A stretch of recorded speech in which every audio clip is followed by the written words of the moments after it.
pueden ver, ¿verdad? Lo que estoy compartiendo, la presentación. Sí. El título es la inducción magnética. Bien, inducción magnética es lo que nosotros comúnmente conocemos como campo magnético. Lo que pasa es que el nombre general, digamos, más formal que se le puede dar es el campo de inducción, porque campo magnético le vamos a llamar a otro campo que vamos a ver más adelante cuando estudiemos la materia. Entonces, bien, vamos a comenzar. La inducción magnética, al igual que nosotros definimos el campo eléctrico en 321, lo definimos a partir de la ley de fuerza de Ampère. Así, exactamente de la misma forma, ¿verdad? ¿Se acuerdan ustedes en 321 que primero se definía la fuerza eléctrica, la ley de Coulomb, y después se definía el campo eléctrico en función de la fuerza? Entonces, nosotros aquí en 415 hacemos lo mismo. Nosotros ya sabemos cuál es la ley que da la fuerza entre dos circuitos, que es la ley de Ampère. Entonces vamos a partir de la ley de Ampère para obtener la definición de la inducción magnética. Entonces aquí tenemos la ley de Ampère. La fuerza entre dos circuitos, utilizamos los circuitos filamentales porque son los más fáciles. Entonces, ¿qué es lo que hacemos acá? Lo que hacemos es simplemente organizar esto de otra manera, para poder llamarle a una cantidad campo de inducción. Entonces, a esta integral de Ampère, nosotros la escribimos de esta forma. Lo que está entre paréntesis, que ustedes pueden ver entre los paréntesis grandes, aparece aquí la permeabilidad del vacío, dividida entre 4pi, y aparece la integral de línea del circuito primado, C'. Todo lo que está entre paréntesis corresponde al circuito fuente. El circuito fuente está primado, como ven ustedes, ¿verdad? Todo lo que está aquí está primado.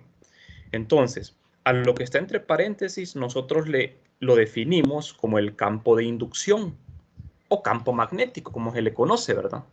Nosotros siempre, o sea, cometemos ese error ahí, ¿verdad? Que le llamamos campo magnético, pero su nombre formal es inducción magnética. Entonces, a esto que está entre paréntesis se le llama B.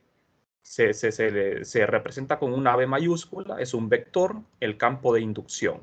Entonces ustedes dirán que fue bastante sencillo, que esto no tiene nada de complejo, ¿verdad? La definición de B, de hecho, así es, ¿verdad? Es bastante simple, así como lo fue la definición del campo eléctrico entre 21. Entonces, a este integral le llamamos la inducción magnética, también se le conoce como la ley de Biot-Savart. Entonces, vale la pena que sí la memoricen, ¿verdad? Es bastante fácil. Entonces ustedes dirán, bueno, ¿y qué sentido tiene definir este campo B si ya tenemos la fuerza? Bueno, lo que pasa es que al tener este integral para la inducción, nosotros vamos a poder realizar cálculos de fuerza de una manera más fácil, de una forma indirecta. Nosotros para un circuito vamos a poder conocer la inducción que provoca en el espacio, y una vez conociendo la inducción, nosotros podemos calcular la fuerza sobre otro circuito únicamente multiplicando la inducción por, por el elemento de corriente del otro circuito, así como lo hacíamos entre 21, ¿verdad? Bien, entonces, fíjense bien, este resultado acá es muy importante. Yo les voy dando así como lo que ustedes, los tips, ¿verdad? Lo que tienen que memorizar. Vale la pena, ¿verdad? Recordar esta fórmula, esta receta para calcular el campo B. Vale la pena que lo recuerden, ¿verdad? Aquí todo está primado porque es la fuente. Esta también es muy importante para nosotros, ¿no? De ahora en adelante, siempre que calculemos fuerza, no lo vamos a hacer directamente con la ley de Ampère, lo vamos a hacer con esta forma, que es la misma ley de Ampère, lo que pasa que en términos de la inducción, ¿verdad? No fue así como la escribió Ampère, ¿de acuerdo? Ya aquí está en base a la ley de Biot-Savart, que es B. Entonces, ahora en adelante, cuando hagamos cálculos de fuerza, lo vamos a hacer usando esta fórmula, ¿de acuerdo? Que es la fuerza entre dos circuitos. Y aplica para circuitos o sea, corrientes superficiales y volumétricas también. Entonces, lo que hay que recordar aquí, hay que tener cuidado es en el orden en que se escribe el producto vectorial. Fíjense bien, en el producto vectorial primero va el elemento no primado, IDDS, que es el elemento de corriente no primado, y en B está incluido el elemento primado, o sea, la fuente, el circuito que provoca la fuerza. ¿De acuerdo? Entonces, este es el orden del producto vectorial. Y ustedes aquí ven que aparece una sola integral. Pero es que B es una integral, ¿verdad? Primero hay que realizar la integral para B y después la última integración. O sea, lo mismo de la ley de Ampère. Pero esto tiene sus ventajas, ¿verdad? Esto tiene sus ventajas. Una de las ventajas es que nosotros al calcular B con la ley de Biot-Savart, nosotros ya vamos a poder intuir o sacar mediante la regla de la mano derecha en qué dirección va a ir la fuerza de una manera mucho más fácil. Bueno, entonces vamos a hacer una analogía con la ley de Coulomb, la ley de fuerza eléctrica. La fuerza eléctrica electrostática entre dos cargas puntuales, se acuerdan que la definíamos así, ¿verdad? Entre dos cargas puntuales. La ley de Coulomb, ¿verdad? Es 1, este factor es 1 entre, se le llama la constante de Coulomb, 1 entre 4pi por epsilon, es la permitividad del vacío, la multiplicación de las cargas, el producto de las cargas entre la distancia que las separa. Esta es la ley de Coulomb. Entonces, de la ley de Coulomb nosotros obteníamos la fuerza eléctrica. De la misma forma que lo hicimos con la ley de Ampère, ¿verdad? Simplemente escribimos esto de otra forma, entre paréntesis escribimos esta cantidad, donde aparece la carga prima, que es la que ejerce la fuerza. Como ven ustedes aquí, es la fuerza que Q' ejerce sobre la carga Q. Entonces, lo que está entre paréntesis se le llama campo eléctrico. Entonces, la fuerza eléctrica es carga por campo eléctrico. Son fórmulas que ustedes tienen que recordar siempre, porque aquí nosotros vamos a seguir utilizando esta fórmula, ¿verdad? Aquí vamos a seguir empleando esto. Lo que pasa es que acá vamos a estudiar la fuerza electromagnética, que es tanto la fuerza eléctrica como la fuerza magnética, ¿verdad? Que le vamos a llamar la fuerza de Lorentz, eso lo vamos a ver más adelante. Bien, entonces el campo eléctrico para cargas puntuales queda definido así de esta forma. Aquí estoy con cargas puntuales, que es lo más simple, ¿verdad? Entonces, al calcular un campo eléctrico tiene sus ventajas, ¿verdad? Que el campo es independiente de la carga de prueba. A esta se le llamaba carga de prueba, ¿verdad? Solo depende de la carga fuente. Lo mismo pasa con la ley de Biot-Savart, ¿verdad? Que solo importa el circuito fuente, no importa el circuito que se utiliza para verificar la existencia de un campo magnético. Bien, vámonos a las unidades. Algo muy importante, ¿verdad? ¿Qué unidades tiene el campo magnético o inducción? Uno siempre se queda diciéndole campo magnético, ¿verdad? Aunque como les digo, campo magnético es otro campo que nosotros vamos a ver al final de la clase. Pero nosotros siempre le decimos campo magnético, ¿verdad? Aunque sea inducción, lo correcto. Entonces, las unidades de la inducción magnética o la ley de Biot-Savart es Newton entre amperio por metro. Pero para no escribir todo esto, Newton entre amperio por metro, esta unidad se le asigna un nombre que es el Tesla. El Tesla. Esa es la unidad de la inducción. Tienen que recordar bien esa unidad porque en el laboratorio van a hacer uso bastante, ¿verdad? de estas unidades. El Tesla es la unidad de campo magnético. También un Tesla es un Weber entre metro al cuadrado. El Weber también. ¿Qué es el Weber? Es la unidad de flujo magnético, por si se les olvidó, ¿verdad? Weber es la unidad de flujo. Creo que no hemos visto flujo magnético todavía. No. Bien, entonces el Weber es la unidad de flujo magnético entre el metro cuadrado. Ese es el Tesla. Bien, entonces, con la ley de Biot-Savart, ¿qué pasa si nosotros tenemos más de un circuito fuente? Igual que en electricidad. Cuando teníamos más de una carga fuente, usábamos el principio de superposición. Aquí hacemos lo mismo. Nada más que aquí estamos trabajando, ¿verdad? Con integrales. Como ustedes ven, 4.15 es más complicado que 3.21, ¿verdad? Porque en 4.15 todo tiene que ver con vectores. Aquí no tenemos fuentes escalares, lo que tenemos son fuentes vectoriales. Bien, entonces, cuando tenemos más de un circuito, tenemos que hacer una sumatoria para incluir todos los elementos de corriente, respectivamente con su respectivo vector, ¿verdad? De posición con respecto a un origen. Bueno, entonces, al tener varios circuitos, nosotros la fuerza la obtenemos también haciendo uso de una sumatoria, involucrando todos esos circuitos, de manera que, fíjense que aquí algo interesante, aquí ponemos un diferencial de fuerza. Claro que para obtener la fuerza total, ¿qué hacemos? Integrar, ¿verdad? Pero este es un diferencial de fuerza. Este diferencial de fuerza sí generalmente me va a servir para únicamente obtener la dirección de la fuerza. Ya cuando quiero la fuerza total, tengo que hacer integración. ¿Me están escuchando, verdad, jóvenes? Creo que hay problemas con el internet acá. ¿Me están escuchando todos? Sí, sí, Sí, sí, sí. sí, Bueno, está bien, perfecto. está bien, Es claro. que como hace poco vino la energía y están habiendo interrupciones. Entonces, bien, perfecto. Entonces vamos bien, ¿verdad? Ahora bien, jóvenes, lo mismo que hacíamos con el caso eléctrico, cuando nosotros teníamos cargas, fuentes escalares, las cargas son las fuentes de campo eléctrico y las corrientes son las fuentes de campo magnético. Entonces, una corriente me provoca un campo magnético en todo el espacio, pero hay una gran diferencia entre los campos eléctricos y magnéticos. Ahí la vamos a ir viendo poco a poco. Una diferencia muy notable es que el campo magnético, las líneas de campo magnético siempre son cerradas. Siempre van a ser cerradas. En cambio, las líneas de campo eléctrico no necesariamente son cerradas. A veces son abiertas. Entonces, el caso más fácil que nosotros podemos tener para un ejemplo de campo magnético es un alambre filamental. Este es un alambre que transporta corriente en esta dirección.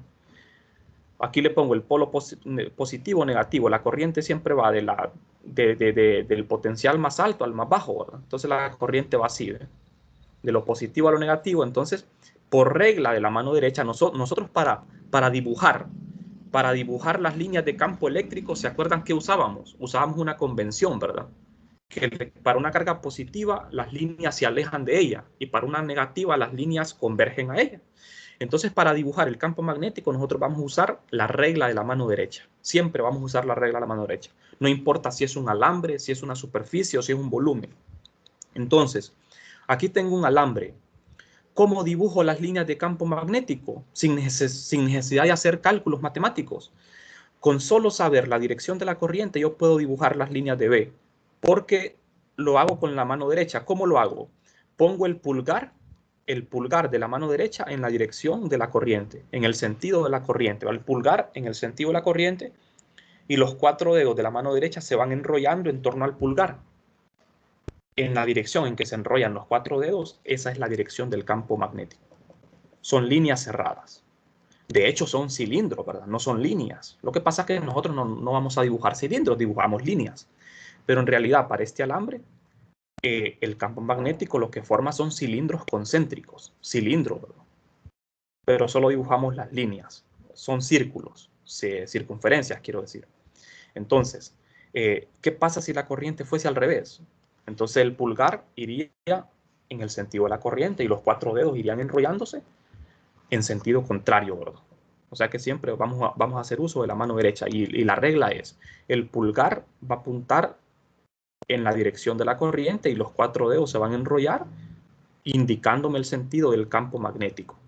Esta regla nunca nos va a fallar, nunca falla. Ya puede ser un plano, puede ser un volumen o un alambre, nunca falla esa regla, ¿verdad? Siempre ustedes tienen que poner su pulgar en la dirección de la corriente. Ahora, como les digo, siempre hay que tener cuidado que el campo magnético no es como el campo eléctrico, las vueltas siempre son cerradas. O sea, el punto inicial y final es el mismo. Nunca van a tener una línea de campo magnético abierta. Eso es imposible, ¿verdad? Nunca se ha observado eso. Bien, entonces aquí pueden ver otra figura donde se les muestra con la mano derecha. Ustedes tienen aquí un alambre filamental. La corriente va hacia arriba y los 4 dedos se van enrollando, indicando el sentido en el que circula el campo. El campo es más intenso entre más cerca estemos del alambre y a medida nos vamos alejando de él, estas circunferencias van estando cada vez más separadas. Cuando las circunferencias se van separando, me va indicando de que el campo magnético va disminuyendo en intensidad. Ahora bien, el campo magnético, la inducción, me va a servir para calcular la fuerza magnética. Por ejemplo, imagínense aquí, yo aquí tengo un ejemplo bastante fácil. Tengo el alambre 1 y el alambre 2, son alambres rectos.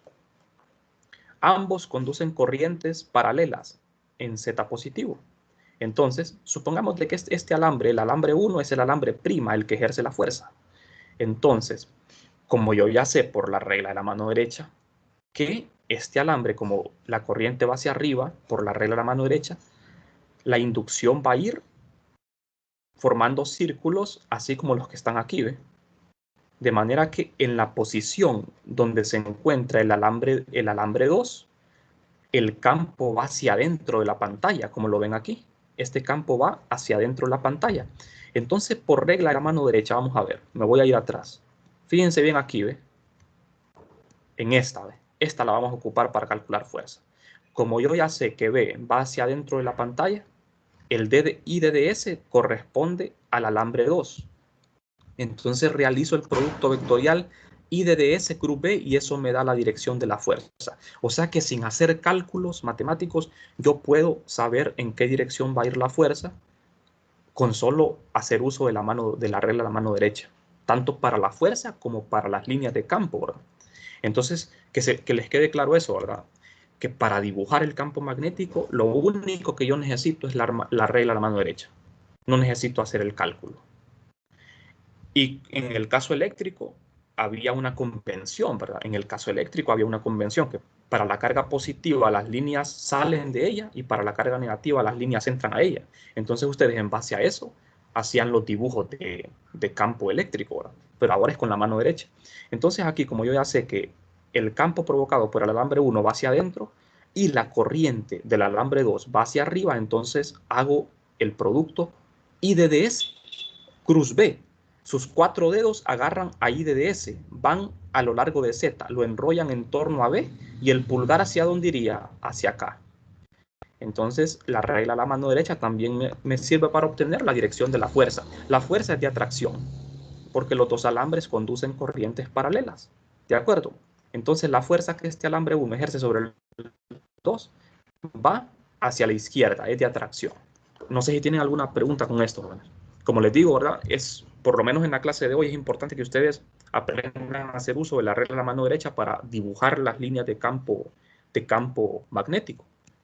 Aquí tienen otra figura, miren. Dos alambres filamentales. Entonces, el alambre primado es el que ejerce la fuerza.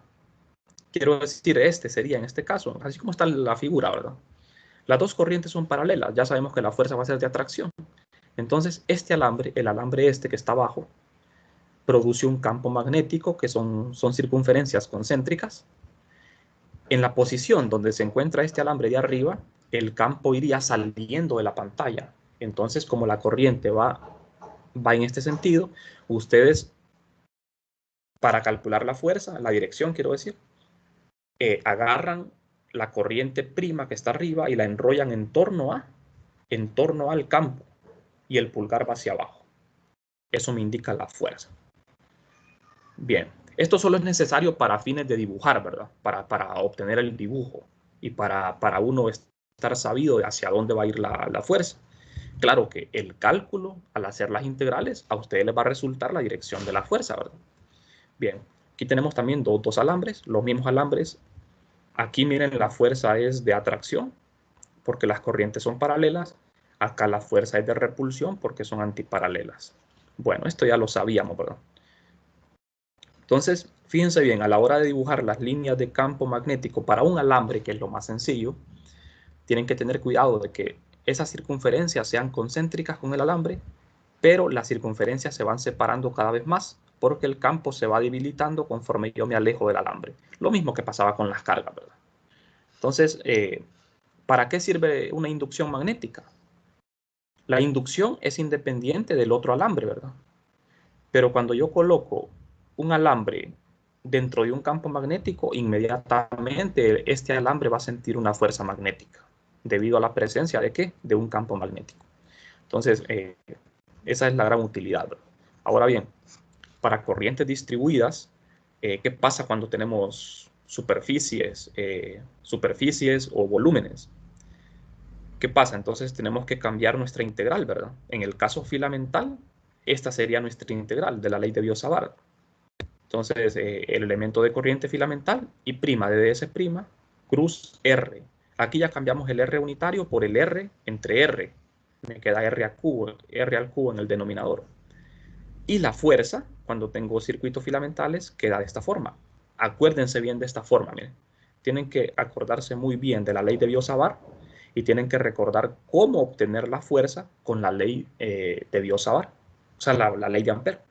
Siempre vamos a seguir usando la ley de Ampère, pero en términos de la ley de Biot-Savart, o sea, el campo B.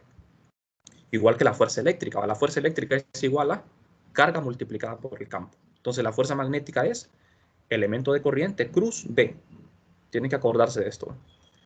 Bien, si yo tengo un plano en vez de un elemento de línea, la ley de Biot-Savart me queda así. Tengo que sustituir el elemento de línea por K DDA.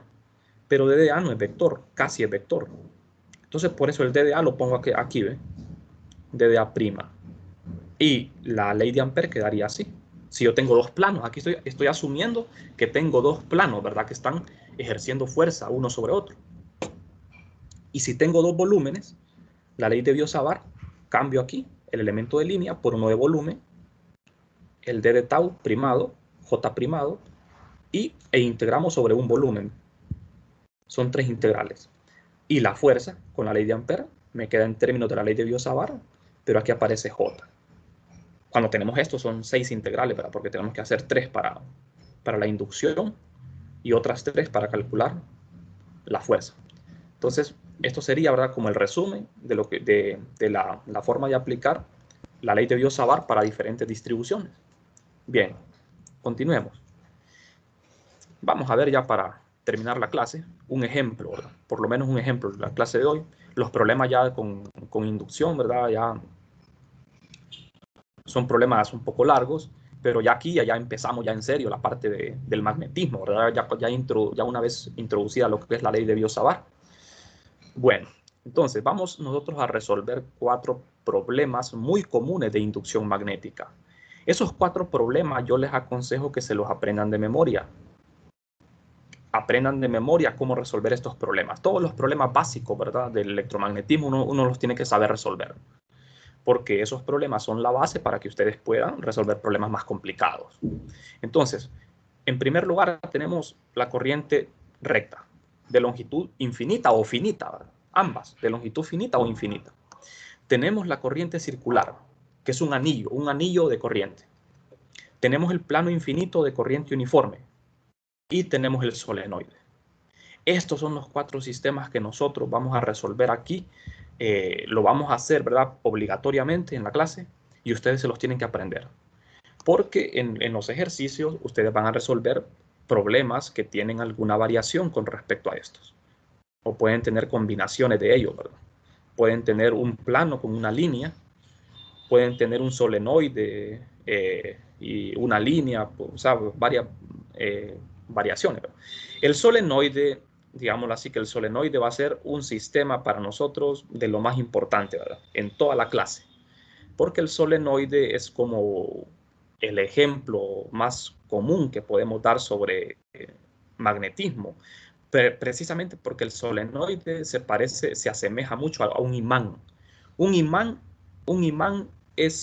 tiene la misma forma de un solenoide, el mismo aspecto. El campo magnético de un imán, el imán común, ¿verdad?, que ustedes conocen, esos imanes de neodimio, tienen el mismo aspecto de un solenoide. O sea, su campo magnético es idéntico. El campo magnético de la Tierra, por ejemplo, es como el de un solenoide o el de un imán. Es lo mismo. Entonces, vamos a ver primero lo que es la corriente recta de longitud finita. Cómo encontrar la inducción de un solo alambre, de una corriente finita. Después vamos a pasar al caso infinito, ¿verdad? Primero hagamos el caso finito. Entonces yo tengo una corriente finita, un alambre que va de menos L1 a L2. Su longitud va de menos L1 a L2. Entonces queremos encontrar la inducción B en un punto sobre el plano XY, a una distancia ρ del origen. Fíjense bien, me están preguntando la inducción en un punto del plano XY, a una distancia ρ del origen. ¿Por qué no me lo preguntan en un punto arbitrario? Porque sería más difícil. O sea, calcular la inducción para una corriente finita en un punto arbitrario, digamos que es casi imposible para nosotros en la clase, ¿verdad? Es muy difícil. Para un alambre infinito sí es muy fácil, pero para uno finito no, porque se utilizan matemáticas un poquito más complicadas, ¿verdad?, para estos casos. Entonces, nosotros podemos dibujar este sistema acá, ¿ve? Aquí está la corriente, aquí está el origen. Esta línea horizontal sería el plano XY, ¿verdad?, visto así de perfil. Ese es mi plano XY. Entonces el punto de campo, que es donde vamos a calcular la inducción, es el punto P. Es este punto, el vértice de este triángulo. Entonces, L1 sería este cateto de este triángulo, L2 sería este otro cateto, y las hipotenusas serían las distancias desde los extremos del alambre hasta el vértice aquí, donde está el punto de campo. ¿Para qué se hace esto? Esto se hace porque al final nosotros vamos a escribir la respuesta en función de estos ángulos. Es más fácil. Entonces, este ángulo alfa 2 y alfa 1 me lo da el problema para que yo pueda escribir la respuesta de una manera más simplificada. Entonces, ρ es una distancia constante, ¿verdad? Y vamos a utilizar coordenadas cilíndricas. Siempre que tengamos alambres rectos, vamos a usar coordenadas cilíndricas. Es más fácil para la integral. Cuando tengamos planos, vamos a usar coordenadas cartesianas. Cuando tengamos solenoides, vamos a usar coordenadas también cilíndricas. Cuando tengamos circunferencias, vamos a usar también coordenadas cilíndricas. Casi solo cilíndricas, ¿verdad? Bien. Entonces, pongamos el alambre en otra perspectiva aquí. Está el alambre, tamaño finito. Aquí está mi origen. En el plano, aquí está el plano XY. El punto P de campo está en el plano XY. A una distancia ρ. Nada más que aquí estoy dibujando los vectores de posición. Fíjense bien. Localizamos un elemento de línea sobre el alambre, elemento de corriente, ¿verdad? De ds' y prima. La corriente va hacia arriba en z positivo. El vector que localiza el punto de campo es R. Está recostado en el plano XY. Y el vector de posición relativa es este, que va del elemento de corriente al punto de campo. Entonces, ¿quiénes son esos vectores en coordenadas cilíndricas? Fíjense bien, estamos empleando la ley de Biot-Savart, que es esto. Tenemos que plantear el I de ds y tenemos que escribir el R. Para el R necesitamos los dos vectores de posición. Entonces, este no es un circuito completo, ¿de acuerdo? ¿A qué se refiere el circuito que no es completo? Que no se cierra, ¿verdad? El circuito no es cerrado. Entonces, aquí en la ley de Biot-Savart, ustedes ven que la integral tiene un círculo. Significa que el circuito es completo. En la definición así lo hicimos, para circuito completo. Pero aquí en este caso no tiene que llevar ese círculo porque no es un circuito completo. Entonces, el I de ds' corresponde al I', que es la corriente constante, y el dds va en la dirección de z, de dz' en z. Los vectores de posición, R queda en el plano, R solo tiene componente ρ. ρ en ρ'A, donde esta ρ es una constante, y R' es Z' en Z. Los dos vectores de posición quedan así. Este Z' es arbitrario, este ρ no, porque es constante, ¿verdad? Entonces, el vector R de posición relativa es la resta de estos dos vectores y queda así. Esta es la magnitud. Bastante fácil para el planteamiento. Hay que tener cuidado con el elemento de corriente, porque la dirección aquí depende de hacia dónde va la corriente, ¿verdad? Recuerden que el dds va en la dirección de la corriente. Por eso va en Z. Z'. Bueno, entonces, ahora que ya conozco el I de ds y el R, hago el producto I de ds cruz R. R es esto. Hacemos Z cruz ρ, Z cruz Z. Z cruz Z es 0. Z cruz ρ, regla a la mano derecha, coordenada cilíndrica. Z cruz ρ es phi positivo. Va en phi positivo. Entonces, el integrando de la ley de Biot-Savart queda reducido a esto. Esto lo sustituyo en la integral. O sea que fíjense bien, me está diciendo que con solo hacer este cálculo, yo ya veo de que la inducción va a ir en phi positivo. Justo lo que yo les decía. Aquí tenemos. ¿Cómo podemos dibujar nosotros las líneas de campo? Solo con la regla de la mano derecha. Como la corriente va hacia arriba, el pulgar va hacia arriba y los 4 dedos van enrollándose. ¿En qué dirección se enrollan los 4 dedos? En la dirección de phi positivo. Entonces, miren el resultado. ¿Qué me está diciendo el resultado? De que el campo va en phi positivo.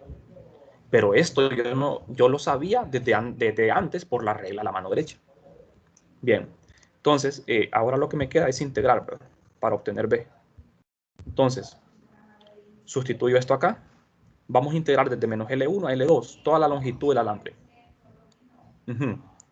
La magnitud de R es esto.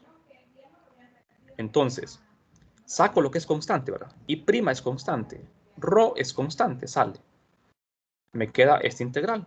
Estas integrales las pueden ver en las tablas, ¿verdad? No hay necesidad de que las hagan.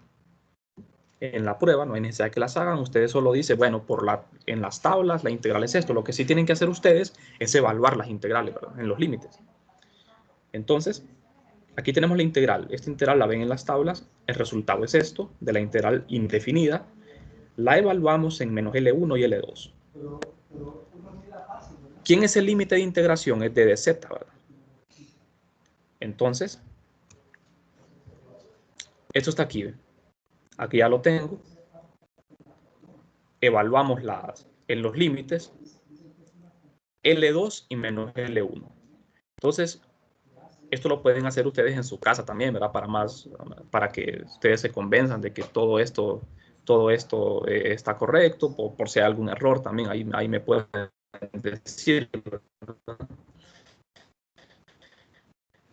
Entonces, B quedaría de esta forma. Fíjense bien, esta es la inducción. Aquí ya no podemos hacer más simplificación, ¿verdad? Porque L1 y L2 son diferentes, son distancias diferentes, no podemos simplificar más esto. Precisamente por eso en la figura a mí me sugieren usar para poder escribir la respuesta de una forma más simple, para que no me quede tan grande la respuesta. Entonces por eso le ponen estos ángulos aquí. Estos ángulos los pinto, ¿verdad? Entonces yo veo que con estos ángulos yo puedo escribir, por ejemplo, L2 se conoce, ρ se conoce, entonces tengo lado opuesto y lado adyacente. ¿Cuál es la relación que hay aquí?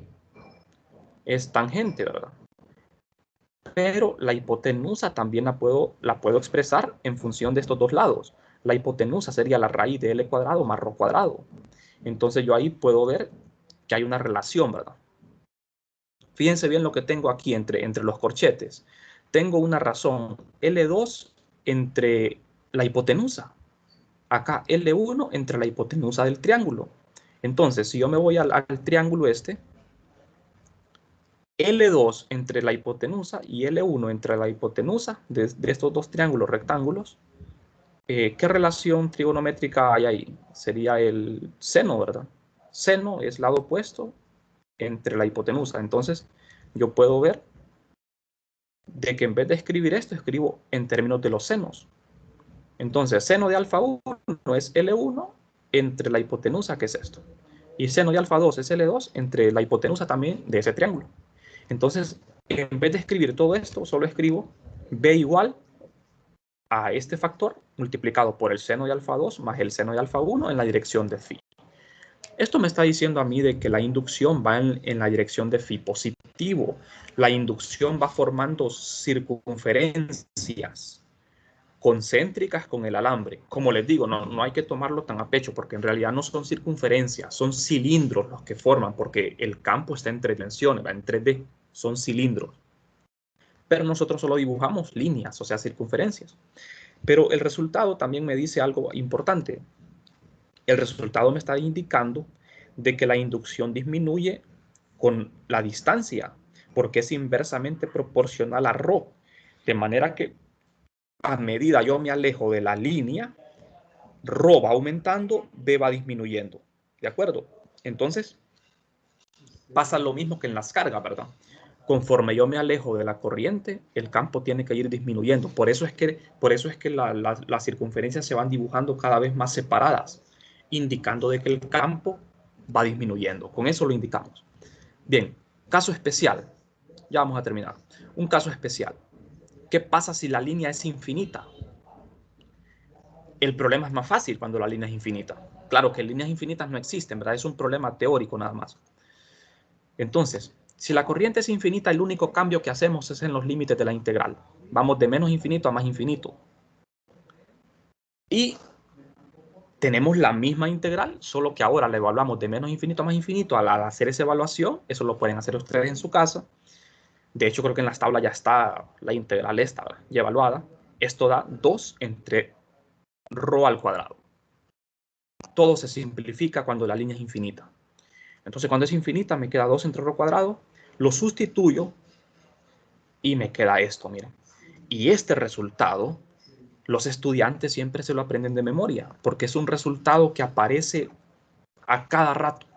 En todos los siguientes capítulos nosotros vamos a seguir haciendo uso de este resultado. Entonces, este es un resultado de los más importantes que vamos a ver en la clase, porque este sistema, la línea infinita, es de los más importantes. Este resultado es bastante fácil de memorizar y también me indica lo mismo, ¿verdad? De que el campo va en phi positivo y que es inversamente proporcional a la distancia. Disminuye conforme yo me alejo de la línea hasta que se hace cero en el infinito. Bien, entonces, en el siguiente capítulo, el capítulo 15, que es la forma integral de la ley de Ampère, nosotros vamos a ver cómo obtener estos resultados de una manera mucho más fácil. La forma integral de la ley de Ampère es como la ley de Gauss del 321, ¿verdad? Que con la ley de Gauss ustedes sacaban campos eléctricos de una manera mucho más rápida, más fácil. Entonces, cuando estudiamos la ley de Ampère, nosotros vamos a ver cómo llegar a este resultado en unos 2 renglones, pero sin hacer todos estos cálculos. Bien, bueno, entonces no sé si tienen alguna pregunta. Solo antes de terminar, vamos a analizar unos casos con este mismo problema de la línea infinita. Fíjense bien. En vez de hacer esta integral con el límite de menos infinito a más infinito, ustedes pudieron haber hecho otra cosa.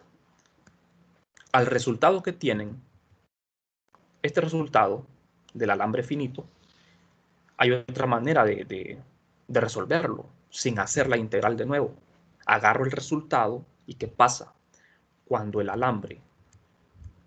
los alambres estos, el alambre es infinito, ¿qué pasa con L1 y L2? Cuando L1 y L2 se van al infinito, el ángulo se va haciendo cada vez más grande.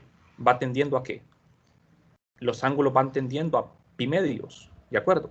Cuando estos alambres se van al infinito, este ángulo se tiene que ir abriendo, abriendo, abriendo, hasta que prácticamente se vuelve pi medios, ¿de acuerdo? Eso es cuando es infinito, porque las hipotenusas tienen que irse abriendo, ¿verdad? O sea que el ángulo prácticamente, los ángulos alfa 1 y alfa 2 tienden ambos a pi medios. Entonces yo agarro este resultado y hago de que los ángulos alfa 1 y alfa 2 tiendan a pi medios. De manera que al tender a pi medios es como que estemos diciendo de que L1 y L2 se hacen infinitos. Es otra forma de decirlo. Entonces, seno de pi medios es igual a ¿qué? Igual a 1, ¿verdad? De manera que seno de pi medios más seno de pi medios es 1 más 1. Me queda 2 y se simplifica. De manera que hemos llegado, miren, al mismo resultado. Este mismo resultado de una manera mucho más simple, ¿verdad? Haciendo que esos ángulos tiendan a pi medios. ¿De acuerdo? Eso es otra forma de resolver este mismo problema. Bien, entonces, fíjense bien, parece alambre infinito, visto desde arriba, desde un punto del eje Z, ¿cómo luciría el campo magnético? El campo magnético se miraría así, porque la corriente está saliendo de la pantalla, el pulgar viene hacia mí, entonces los 4 dedos van enrollándose. Así como lo estoy viendo, van en sentido antihorario.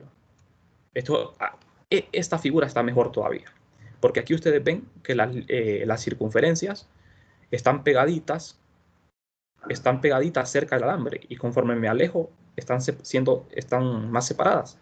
Es porque el campo va disminuyendo en intensidad. En realidad, en 3 dimensiones, estos serían cilindros imaginarios, porque el campo es invisible, ¿verdad? Son imaginarios. Entonces, esto en 3 dimensiones serían cilindros imaginarios que representan lo que es la inducción magnética. Bien, tienen otra vista. Tienen el uso de la regla de la mano derecha, miren, para que no lo olviden, porque en el laboratorio ustedes van a hacer uso también de esta regla de la mano derecha. Ya vamos a terminar. Entonces, fíjense bien, una comparación entre los campos producidos por una carga puntual y un alambre de corriente infinito. Una analogía con lo que es 321, ¿verdad? Nosotros tenemos para el campo eléctrico de una carga puntual positiva, las líneas, miren, nacen en la carga y mueren en el infinito. Son líneas abiertas, no se cierran. No se cierran, ¿verdad? Nacen en un punto, mueren en otro. Eso caracteriza el campo eléctrico, que las líneas son abiertas. Pero en el caso magnético nunca vamos a tener casos así como este. En el caso magnético siempre las líneas son cerradas. O sea, no tienen un punto inicial ni final. No hay inicio ni final. Siempre son cerradas. En el caso eléctrico, todo lo contrario. Nacen en un punto, mueren en otro. ¿De acuerdo? Entonces, esos son ponerlos en contraposición, ¿verdad? Lo que es el campo eléctrico y magnético. Son campos diferentes, ¿verdad? Diferentes. Muy diferentes. ¿Y qué me va a indicar a mí esta diferencia? lo que me va a indicar a mí son las ecuaciones fuente, lo que es la divergencia del campo y el rotor del campo.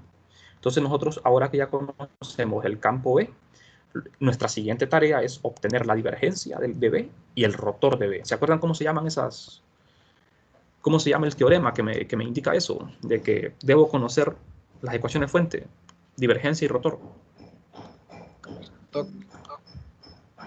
La divergencia y el rotor de un campo es necesario conocerlo porque hay un teorema, ¿verdad?, que me indica que al conocer esas dos operaciones, yo conozco prácticamente todo, absolutamente todo lo que tengo que saber del campo. El teorema ese se llama teorema de Helmont, ¿verdad?, que me dice que cada vez que yo obtengo un campo, tengo que obtener su divergencia y su rotor. Entonces, una vez que ya tenemos el campo, ahora, de ahora en adelante, lo que vamos a hacer nosotros es sacar la divergencia de B y el rotacional de B. La divergencia de E y el rotor de B, eso era entre 21, ¿verdad?, las ecuaciones fuente. Entonces, en 4.15 vamos a obtener la divergencia de B y el rotor de B, y la divergencia de B y la divergencia de rotor de B y rotor de B juntas se llaman las ecuaciones de Maxwell. Entonces, ese paquete de 4 ecuaciones se le llama ecuaciones de Maxwell. Pero aquí en 4.15 vamos a ver nosotros de que el campo eléctrico magnético está relacionado. O sea, hasta el momento no hemos tocado el tema, ¿verdad? Pero más adelante vamos a ver de que entre campo magnético y eléctrico hay una relación. O sea, no son independientes. No son independientes, están relacionados. Entonces, esto es un tema de más adelante, ¿verdad?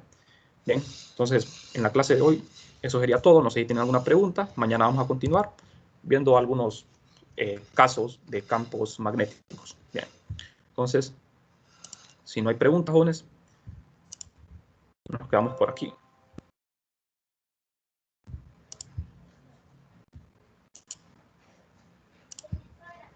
Bien, ustedes me dicen,